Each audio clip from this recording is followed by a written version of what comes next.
1. Welcome to the CharlottePreps.tv High School Football Report powered by Ortho Carolina. We are dead set right in the middle of the North Carolina High School Football playoffs with all kinds of exciting action happening all across the area. My partner here, Tim Winters, is going to tell us all about a huge game that happened between Butler and Mallard Creek. Yeah, two teams, two big rivals, two big football programs in the state of North Carolina playing again. Both teams met earlier in the year, Mallard Creek winning that one. This game, much bigger stakes at hand. Mallard Creek got on the board early, 4 plays for 80 yards, resulting in this Chauncey Bowman touchdown run. The Mavericks were up 7-0. Butler took advantage of 3 Creek turnovers, scoring 10 points to take the lead 10-7. The Butler lead was short-lived.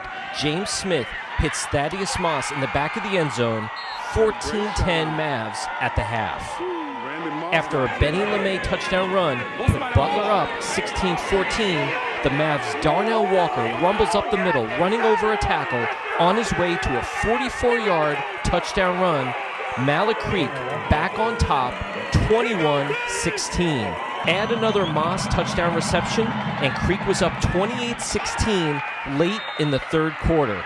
Butler did not back down, scoring early in the fourth quarter to pull within 5 points. They trail 28-23. As he has done so many times in the past, James Smith breaks a run for 13 yards, extending Mallard Creek's lead 35-23 with only 3 minutes left in the game. Butler's Benny LeMay scores with 33 seconds left, setting up an onside kick that Mallard Creek recovers. Creek wins 35-30, and they will play Huff this Friday night at Huff High School.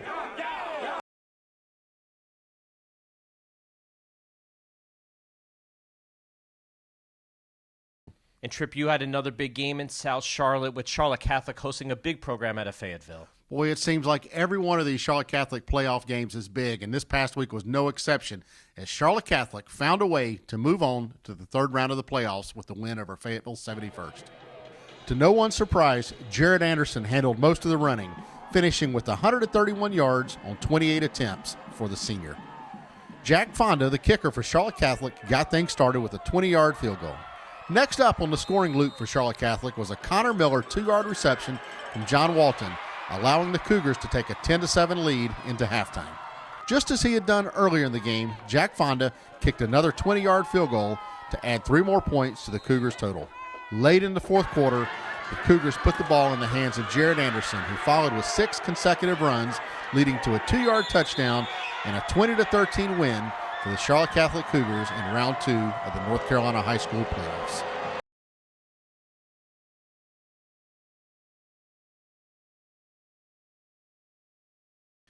Time now to look south into Union County and see what happened in playoff action down their way. Tim?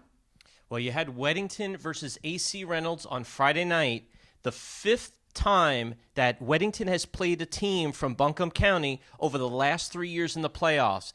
And like those other previous 4 games, Weddington came out on top in this one in the first overtime, 28-21, when Grayson Willingham found Joe Bench in the end zone.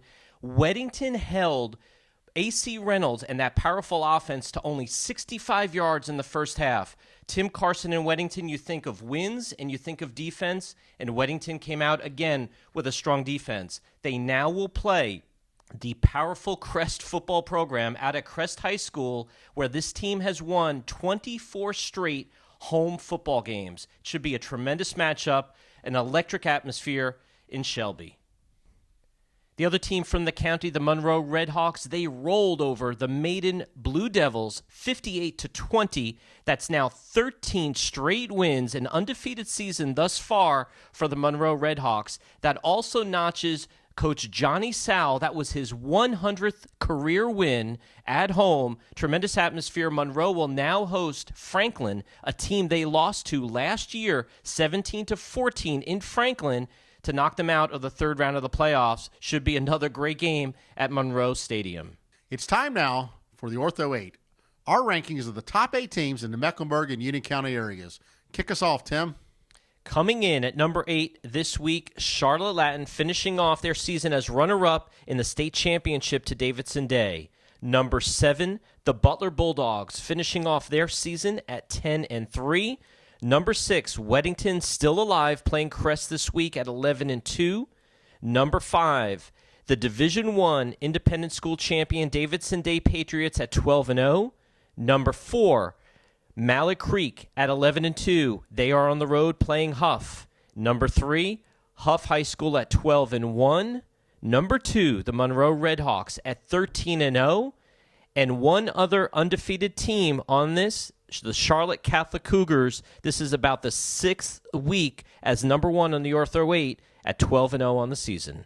Tim, it's kind of hard to believe we are in the 3rd week of the high school football playoffs. Not a lot of teams left in the area, but the ones that are still playing have had fantastic seasons and will look to extend this week. The one that I've got my eye on that I'm going to be going to is Charlotte Catholic hosting North Davidson. We know it'll be a big game. North Davidson always has great sports teams. They'll bring down a lot of fans, but the one thing we know for sure, the Charlotte Catholic Cougars fans will be out in full force on Friday night. That'll be a great electric atmosphere, giving Catholic an advantage. You've also got to look at the fact that Catholic has the best running back in the area in Jared Anderson, who I know will be aiming for the end zone, and another Charlotte Catholic win. Why don't you take us to the 2 games that Union County teams are going to be playing? Yeah, same 2 teams that were in the playoffs this long last year, Weddington and Monroe. The Weddington Warriors traveling to Crest High School to face a powerful team. As I mentioned earlier, 24 straight wins at home. Weddington has all they can handle. This is a very strong defensive team against the run. Trey Harbison's probably going to be the best running back they face all year. Should be a tremendous battle. And then over at Monroe, a rematch from last year's 3rd-round playoff game in which the Redhawks lost to Franklin 17-14. Should be a great atmosphere at Monroe High School. Tripp, you have a rematch from earlier in the year with Huff and Mallet Creek. Well, you know that'll be a big game. Huff coming out with an overtime win last time. Be a really strong game, full of action with a lot of all-star type players in that event. Should be a really good crowd at Huff High. Those folks have worked so hard since opening that school to develop top-notch athletic programs, and this is a chance for a huge reward for the Huff Huskies. So we'll be keeping an eye on that game as well and have all the video action coming back at you next week.